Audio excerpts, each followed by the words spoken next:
Ça y est, c'est le grand jour. On a la carte à Times Square où on aura Ryan contre Rolly Romero en main event. On aura en co-main event Devin Haney contre José Ramirez. Et enfin, en troisième combat, on aura Teofimo Lopez contre Arnold Barboza Jr.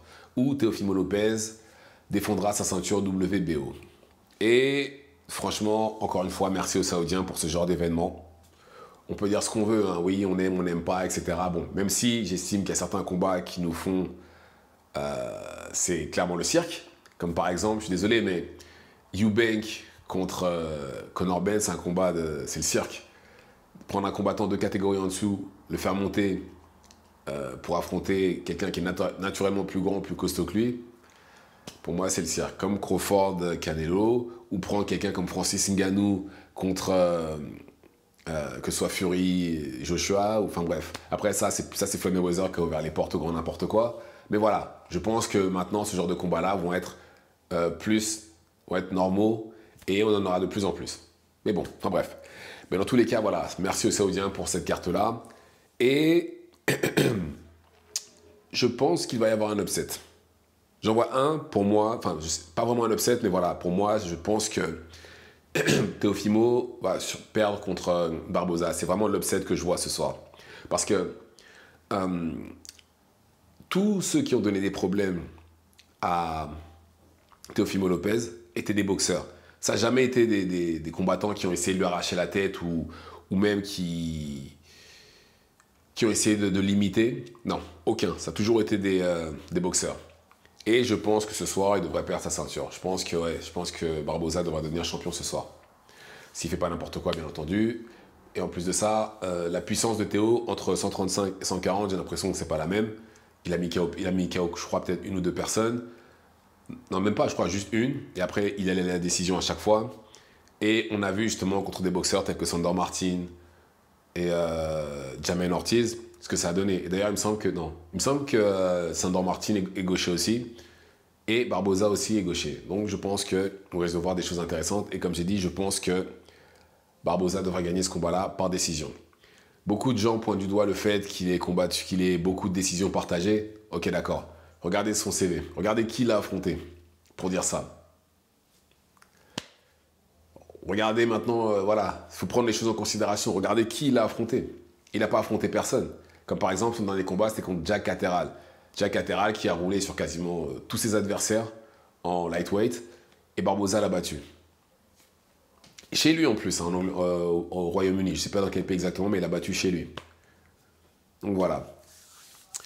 Et Devin Haney, je pense qu'il devrait gagner aussi, Devin Haney. En fait, les gens se concentrent, le public, pardon, se concentre uniquement sur son combat contre Ryan. Il allait au sol plusieurs fois, d'accord. Mais regardez le combat dans son entièreté. Franchement, hormis les rounds où il a clairement perdu, il a quasiment gagné tous les autres. Il a quasiment gagné tous les autres rounds. Et je pense que c'est... Et en plus, il me semble qu'il a même sonné Ryan à un moment. Et je pense que c'est... bon, je pense que c'est pas juste de le limiter à ça. Et en plus de ça, si vous regardez bien, ceux qui ont sonné Devin, c'est le même profil de combattant. C'est pas des combattants... on va dire c'est des combattants avec une vitesse exceptionnelle, comme par exemple Linares. Linares, oui, il a sonné Devin, mais Linares est très aussi rapide que Ryan. Et Ryan, bon, on n'en parle même pas. Très, très, très rapide. Mais sinon, le reste, les Jojo Diaz, comment il s'appelle, Régis Prograis, etc., qui sont de gros punchers hein, pour leur catégorie respective, n'ont rien fait contre lui. Après, je ne dis pas que José Ramirez et Prograis et Jojo Diaz ou même les autres qui ont affronté Devin Haney sont du même niveau. Mais voilà, prenez ça en considération aussi. Ceux qui ont sonné Devin étaient très très rapides. Ce n'étaient pas des combattants avec des vitesses de main normales. Et en plus, et même pour le combat contre Linares, hormis le round où il s'est fait sonner, il a gagné tous les autres rounds. Il a gagné tous les autres. Donc, oui, peut-être que sa résistance au coup est moins efficace qu'avant. Ça, c'est... Et oui, peut-être même tout court qu'il n'a pas une bonne résistance au coup. Mais voilà, prenez ça en considération. Ceux qui ont sonné Devin étaient très rapides. Je dis pas que je dis pas que José Ramirez est lent, hein. Mais comparé à Ryan et Linares, il est pas rapide, il est lent comparé à ces deux-là. Bon, après, c'est difficile de ne pas l'être comparé à eux deux, mais voilà, prenez ça en considération. Et il s'est fait outboxer contre Barboza, par exemple. Barboza a outboxé Ramirez. Josh Taylor a outboxé Ramirez aussi. Et je pense que Devin Haney peut produire la même chose. Donc voilà. Et enfin, on va avoir Ryan contre Rolly Romero. Et je ne pense pas qu'il y aura un upset.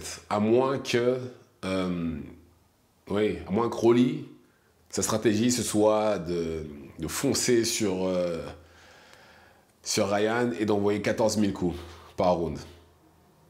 C'est là ce jeu. Et encore, je suis même pas sûr que ça fonctionnerait parce qu'il serait forcément ouvert et prendrait un contre qui ressemblerait à ce qu'il a pris contre Tank Davis. Et en plus de ça, des fois, il a tendance à trop s'exposer. Donc, ce serait un peu trop facile pour quelqu'un comme Ryan de le toucher avec son crochet. Parce que, soyons honnêtes, le money punch de Ryan, même sa seule arme, j'ai envie de dire, c'est son bras gauche. Son bras droit, je ne vais pas dire qu'il est inutile, on sera amusé de dire ça, mais c'est pas la même chose, pas du tout. Donc voilà. Mais je m'attends à une grosse carte, je m'attends à de gros combats, et j'espère que vous aussi. Donc voilà. Dites-moi ce que vous en pensez dans les commentaires. Activez la cloche de façon à être tenu au courant quand je posterai de nouvelles vidéos. Et c'est tout pour moi. Ciao, ciao.